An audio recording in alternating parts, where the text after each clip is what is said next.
Welcome to BE450 Personal Finance for Canadians. We're going to start right off with Chapter 1.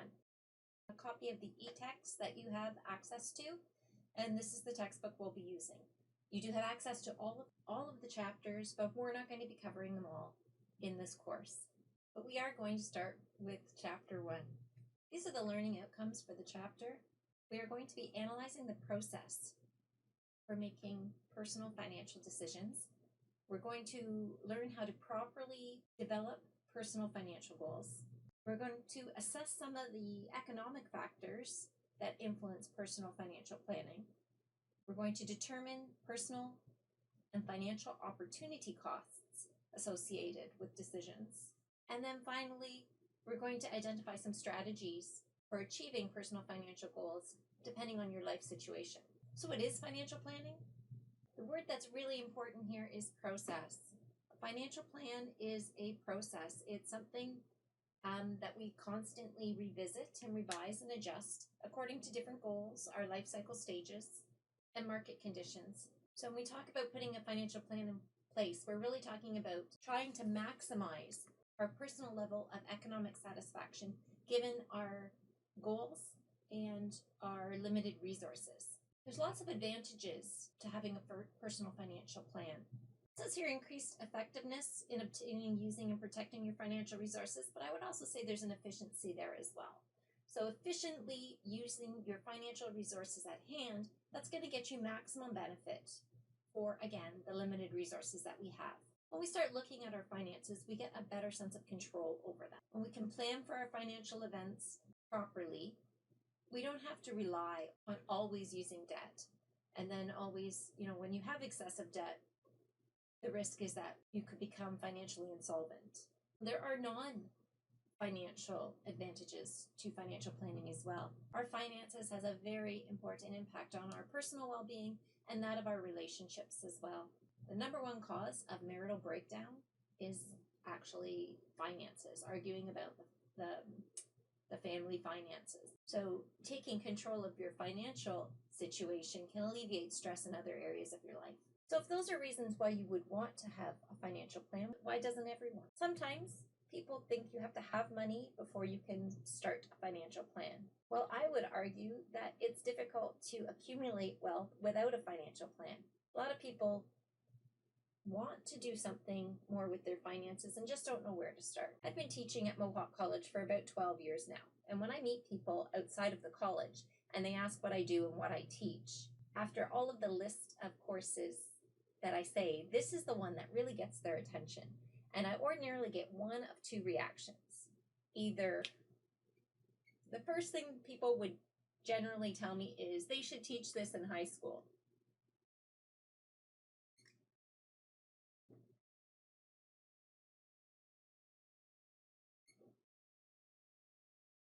I get that one a lot. But even more often, the response I get is, I should take that course.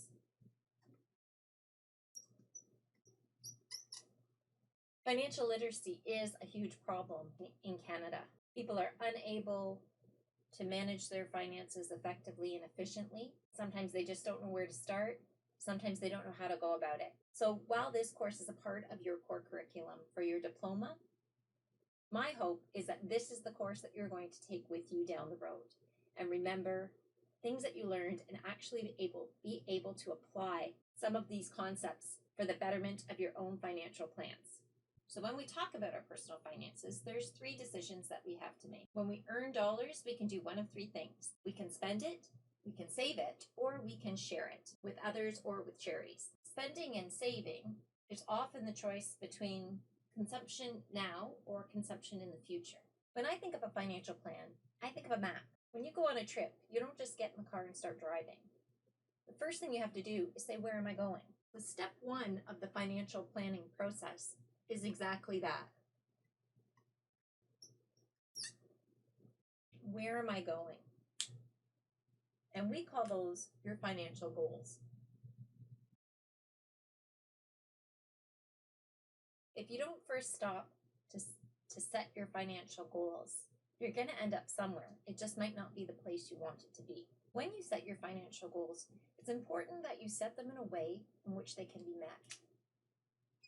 We use the acronym SMART. You might have heard this before, SMART goals. In order for your goals to be SMART, they have to be specific. Often an error that people run into is they set a very general goal, like I want to retire early. Well, what's early? How much do you require at retirement? What does retirement look like?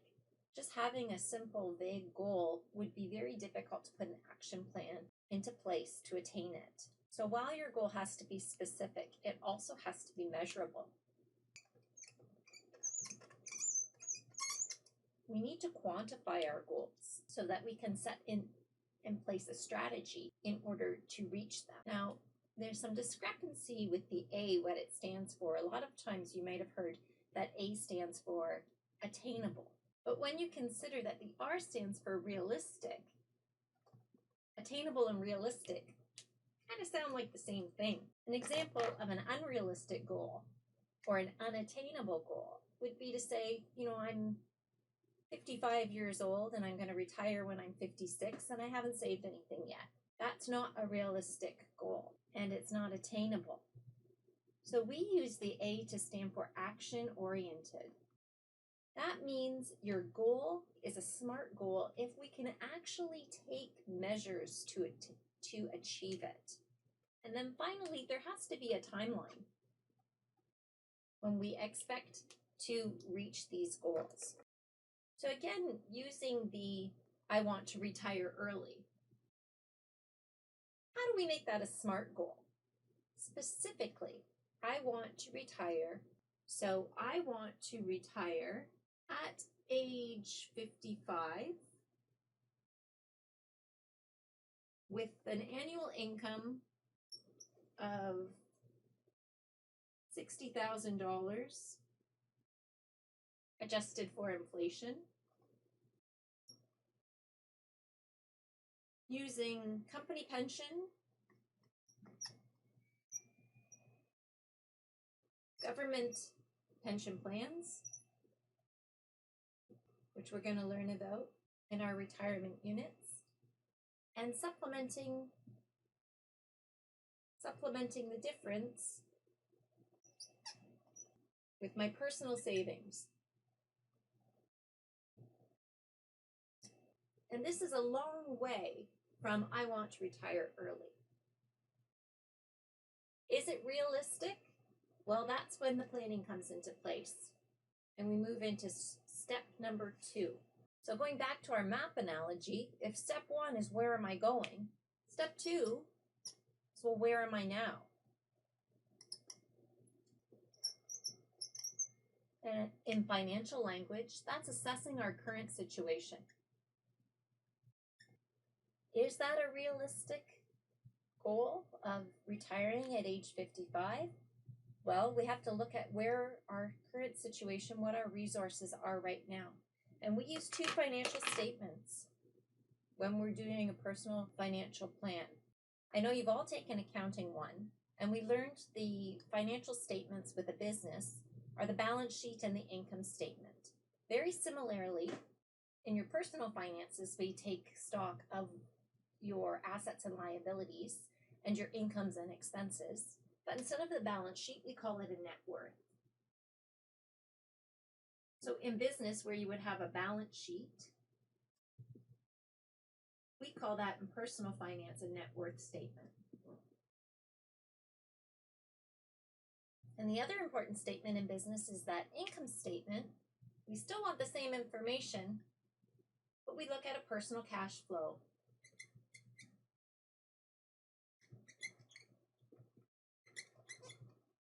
And sometimes people call this one a budget.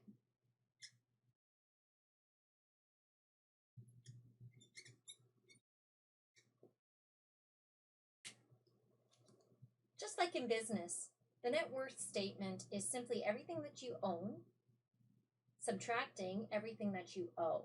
And when we look at cash flow, it's all of our incomes coming out and all the expenses that draw on our income. We're going to talk in a lot of detail about these two statements in Chapter 2 next week.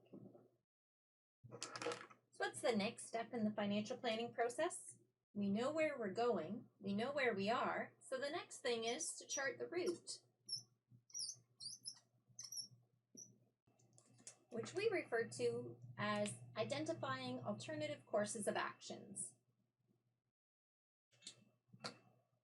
Change the color, that's getting a little dark.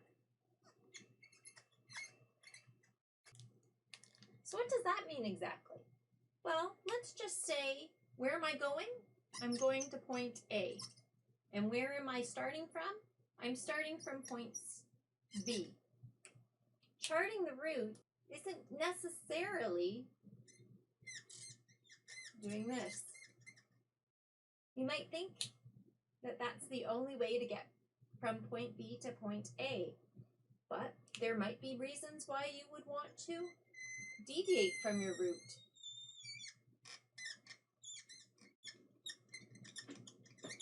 Can you think of a reason why, like, both of these go from point B to point A? Could you think of a valid reason why you wouldn't just take the shortcut? Because maybe if we go this way, we can hit point C, D, and E as well along the path. So it takes a little bit longer to get to point A, but it's more realistic. When people set a goal, a financial goal, and have all of their surplus cash flow go directly towards one goal, they're forfeiting all of the other goals that they could be making along the way. Now, if we decide no, we'd like to get points C and E, we won't get D and A, that's another alternative. But we forfeit the opportunity to, we'll get to point A a little quicker, but we do forfeit goal D. These trade-offs represent what's called opportunity costs. Because our resources are scarce, we can't have everything. Sometimes we have to make choices between alternatives or maybe pushing goals out a little further. So instead of that retirement goal of 55, if I want to also put my children through school, maybe have my house paid off, I might have to push that goal off, taking a little bit longer to get there. It might be when I'm 65. We have to evaluate each alternative and its respective costs, both actual costs and opportunity costs. And that, of course, is step 4, evaluating the alternatives.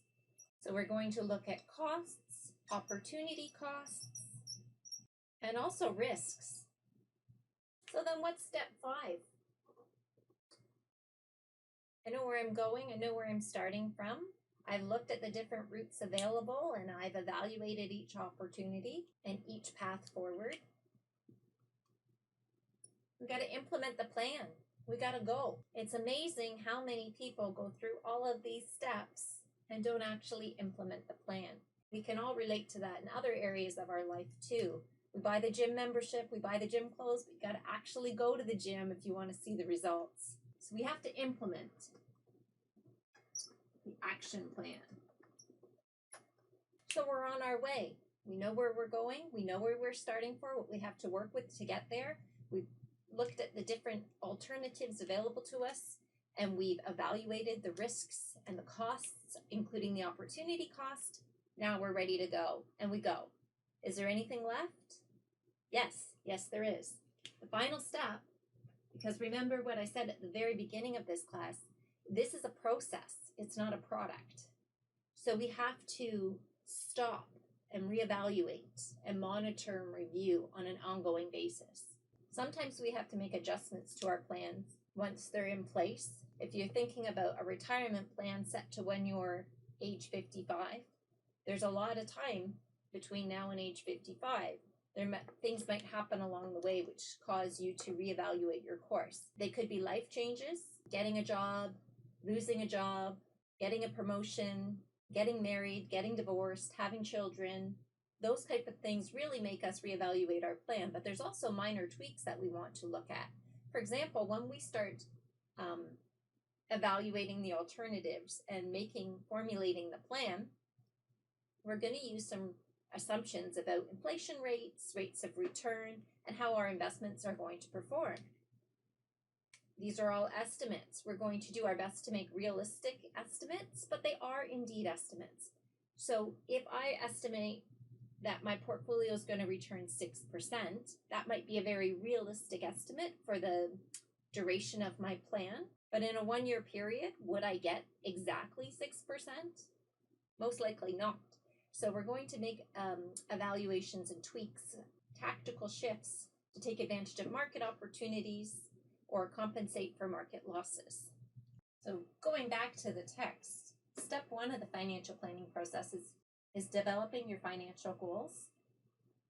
Step 2 is determining your current financial situation and the assets and balances that would include your net worth. We're always also going to look at your inflows and outflows, which is your cash flow plan or your budget. We're going to identify the different courses of action that we could take, which might be continue as you are, expand or change the current situation, or take a new course of action. Then we're going to evaluate those alternatives. When we evaluate, your personal life situation and personal values is going to have a really important part. For someone, retiring a little bit later in exchange for having their house paid off is a reasonable exchange. For somebody else, might say they're okay, downsizing or having a smaller home because they want to travel.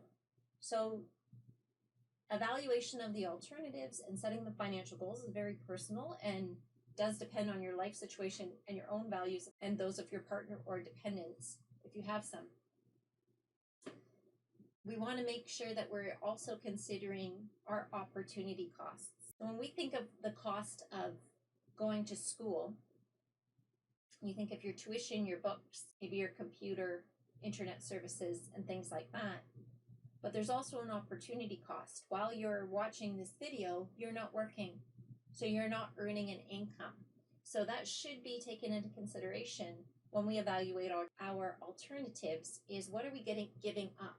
What are we compromising on? And that is, consider the lost opportunities that will result from our decisions. And now let's learn a little bit more about what the risks involved are. Some of the risks that we have to evaluate have to do with economic factors or could be associated with a certain product. So we have to consider interest rates. When interest rates change, there's an inverse effect on the value of fixed income securities. We'll get into a lot more detail on that one in a few chapters when we talk about investments. We want to consider inflation. So while we were looking at that $60,000 a year income today, if you're 25, $60,000 isn't going to be worth $60,000 when you retire. We want to make sure we account for inflation and also that our investments outperform inflation, so we're not losing purchasing power on our dollar. Liquidity risk. This means that if I invest my money in something that's either locked in or perhaps something that's fluctuating, it won't be as easy for me to convert that money into usable, spendable cash at a reasonable price. I may have to wait until something matures, or I might have to wait until price rebounds. And then some of the economic risks that we're going to consider have to do with the specific product that we're investing in. The example here in the book says products or services flawed or not meeting your expectations, realtors may not honor their obligations. It could be slightly more than that as well. There could be regulatory changes which impact your product. Again, we're going to get into a lot more detail of specific products and investments in that unit.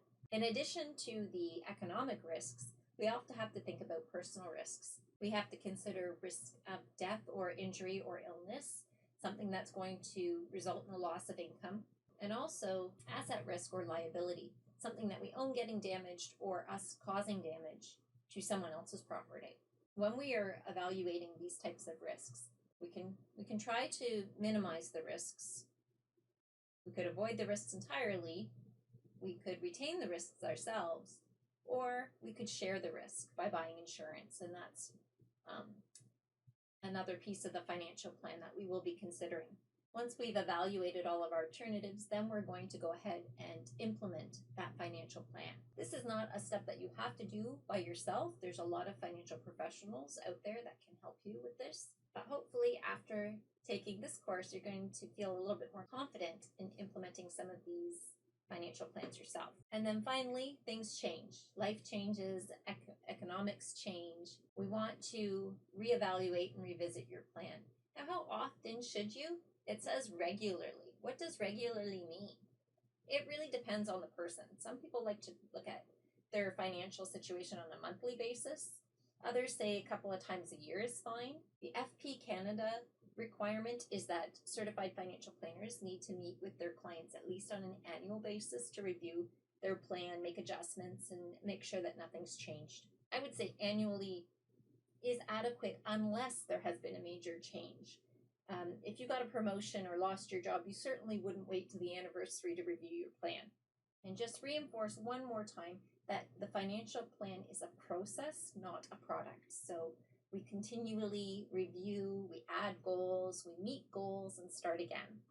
Remember, when you set your goal, it's a personal decision. There's no right answer to what your financial aspirations should be. We have to make sure that those goals are realistic, given the situation that we're currently in. Our financial needs are broken down into consumable products and durable products. Often we make plans for those durable product goals. There are also investments.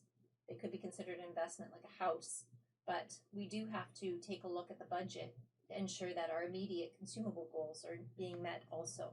And your goals will change depending on your life cycle and your personal set of circumstances.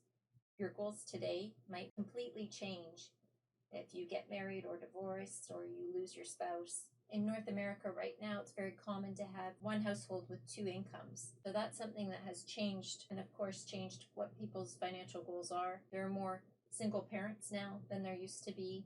People are living longer. When they marry at a later age, they're often having children at a later age and might find that they have to care for their children at the same time they're caring for their parents. Now, the book does talk about 4 typical life cycle stages. I'm going to touch on them briefly because I don't want this to over-influence you setting your personal financial goals. For example, it says the early years. Early years are until your mid-30s. And at that point, you're creating emergency reserve, saving for down payment on a home, purchasing life insurance, and start thinking about your retirement needs. I don't want that. If you're, so maybe you're 30 and you don't want to buy a home. That's okay too. So again, these are typical life cycle stages. Every financial situation is different. After your mid-30s until your middle 50s, normally the focus would be on building wealth. So paying down your mortgages and accumulating assets, investment assets. What I really don't like about these life cycle stages is this one right here. They say that in your middle years, 50 plus, is when you focus on providing an adequate retirement fund. My suggestion to you is that if you wait until your 50s plus to provide for your retirement, you're not going to have an adequate retirement fund. So one of the things we'll be looking at later on in this course is the sources of retirement income available in Canada and how starting early is really going to make a huge difference on when you can retire and the type of lifestyle you will have in your retirement years. And then once you retire, of course, you want to conserve your wealth, generate income, and potentially consider estate planning. The book also has some suggestions what goals might be associated with some of the age groups. And while I don't like to stress too much on that, again, it's your financial goals. It is interesting to read over the list.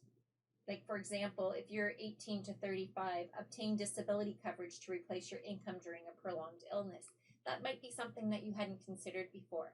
So read through the book in these areas. Don't be concerned if you've had maybe a life reset and you're 36 years old and you still haven't established your financial independence. These aren't set in stone, but do have a look at them because they might bring up some goals that you hadn't considered. So you could be one of the people that are going, the direct route and not realizing that there are other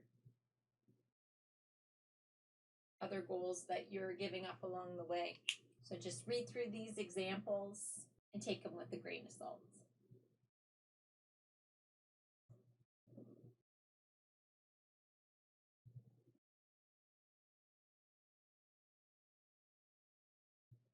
When you do set your financial goals, remember that they need to be SMART goals.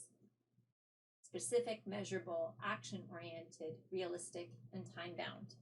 With respect to the time-bound, usually we plan for short-term goals, medium-term goals, and long-term goals. And I'd like to offer one piece of advice that when we're saving for these different goals and different time frames, we don't use one single account. For example, say I want to go on a trip on reading week, and a medium-term goal is I want to buy a car maybe in the next 4 years. And then a long-term goal, say I have a newborn and I've got 18 years to plan for the child's education. We need to make sure that we break these into 3 separate accounts.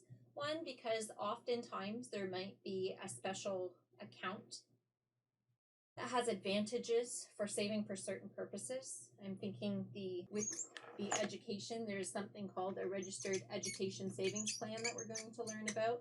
So for that reason is a good reason to split these goals up into separate accounts. Another reason is because the longer term I have, the more risk I can afford to take in my investments. So if I have a trip planned within a year, really, if the market crashes, I don't have time to recover my portfolio. So I would likely have a very safe, secure investment for a short-term goal, where my longer-term goal, if I have 18 years, I'm going to take a higher risk with this investment portfolio in exchange for potentially higher returns. Again, not to worry if you're not certain. We will spend a lot more time going over these things. But the number one reason is when you have separate goals for separate things. I've seen students and clients, when I was a practicing financial planner, make some decisions which compromise their financial goals because they were saving all in one account. So let's say I'm going to save in one bank account and I want my trip and my car, because that's a 4-year goal. So I'm putting everything in my account and I'm saving money. The goal that comes up first will be met, followed by another short-term goal. So when it comes down, the further, if I might use some of this money set aside for my car or my home or my children's education, and will always meet the short-term goal. So instead, if I had a separate account, there's nothing to stop me if I really wanted that trip from taking money out of the car to pay for my trip. I could still do that, but at least I'm going through that mindset, knowing, sort of visualizing that opportunity cost. I'm forfeiting my car in exchange for having an additional trip now. This should be a bit of a reminder for you, because you've taken your economics class already. Remember that the market forces that are in play are supply and demand, and it depends on costs and competition. The Bank of Canada controls our monetary policy, which is creation of the money supply and determining interest rates. We want to look at foreign investors and foreign competitors, where we can buy or sell products to. We have to consider fiscal policy, which is the federal government's policies of taxation and government spending. Other economic factors that can have an impact on our financial plans are what prices are and inflation, how much spending we're doing. Interest rates we talked about with monetary policy already, but it would impact sometimes the rate of return we're getting if we are investing in an interest-bearing certificate, but certainly the cost of borrowing if we are borrowing from future dollars for current consumption. Talked about the money supply, but the unemployment rate, housing starts, and GDP can all impact. These are macroeconomic considerations, but they do have impact on our personal financial plans. So while we're not going to study economics per se in this class, you've already had that class, we are going to interpret economic data and see the impact it has on our personal financial plans, including how markets move and trade movements. The rule of 72. This is like a little party trick you can play on how long it will take your investment to double in value depending on the interest rate you receive. Now they're using an inflation, but let's just say your rate of return. So if you're able to get 8% rate of return, how long will it take your investment to double in value? So you take 72 and divide it by whatever rate of return you're getting, and the answer is how many years. Now I call this a party trick because I really don't think it should impact your rate of return or your type of investment. In fact, whose goal is to double their investment value? Ordinarily, that's not the specific measurable goal. If I have $1,000, my goal isn't to make it 2,000. Maybe my goal is to invest it so that it grows to 10,000. Well, how long would it take to do that? Instead of using this, how long would it take to double, which is irrelevant anyway, I would like to see if I received 8% on my investment, which has a present value of, say, what did I say, $1,000. So I deposit $1,000 today and I'm able to get 8%. If I make no additional payment contributions to this savings plan and I just let it sit for 10 years, what will it be worth? We can change and we solve for the future value. So we can change anything. And I do have a separate BA2 plus calculator video posted online, which shows you is a reminder on how to use your calculator, how to change the settings. And these are the 5 variables of a future value, present value calculation, and we can solve for any one. We can only solve for one at a time. So if I want to know what that's going to be worth, or working backwards, I have a goal of, I want to have $500,000 in 20 years, and I'm able to get 4%. How much do I have to have now if I contribute nothing? Or if I contribute $1,000, I can solve for how much I'm going to have to contribute on a regular basis. I can manipulate. I can say, well, that's too much. It's not realistic. So what if I'm able to get 6%? Or what if I'm only going to have 200,000? Or so you can see you can play with these variables to formulate your plan on how you're going to attain your goal, all without the rule of 72. But it's there, and a lot of people are impressed by it, so I left that slide in today. We already talked about opportunity cost, and like I mentioned, I have provided you with a separate video on how to use your calculator to solve present value, future value calculations. For those of you who are interested, there are formulas as well if you'd rather use the formula to work out present value and future value calculations. I find the calculator, once you've played with it a little and get comfortable with it, you'll find it's really easy and you can make quick changes. Like in that example, I can't do it in 10 years. What if I stretch it out over 15 years? Then how much? And it can go for building an investment, or it can be how long to pay off my mortgage. So I have a mortgage at a certain rate, so the present value would be your mortgage balance, and I want it paid off in 10 years. What would my payment be? Oh, it's too high. Well, what if I can only pay this much? How long would it be paid off? Then you're solving for N. So I'd like to do some examples this week in class, in our live class together, of how we can manipulate the formula and solve for different variables. If you are more comfortable using the formulas, you're welcome to do so. And I believe the book shows you both ways. I found the book, the textbook, a little bit hard to follow for the calculator settings, so that's why I made the video. Students had asked for that, and I've gotten some really good feedback on that video, so please take a look at that. This is another slide, which I've left in. A financial plan is a formalized report. It doesn't have to be really formal. you can do it yourself. And we're going to give you some tools. There are plenty of online tools available. I'm going to put some spreadsheets. If you like Excel, you can make your own spreadsheet. You're welcome to use the ones provided. The textbook has some in their resources as well. And we're going to look at some bank sites and see how to use the calculators on those sites. You can purchase money management software.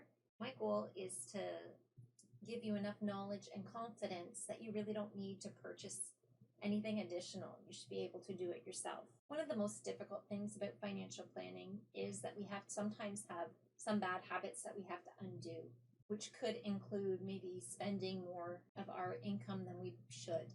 Then it's forfeiting future consumption for current consumption. So it is a choice and there is an opportunity cost. Sometimes we rely too heavily on credit. Sometimes it's an external event that we didn't plan for, like a loss of income or an injury. It is a process, and the better we get at it, the more financially independent we'll become. Some key things we can do to ensure success in our financial plan is making sure that our spending plan is realistic. Sometimes budgets fail because they're just too tight. We want to make sure it's realistic, that we are considering our consumable goods, not just those durable goods in our savings goals.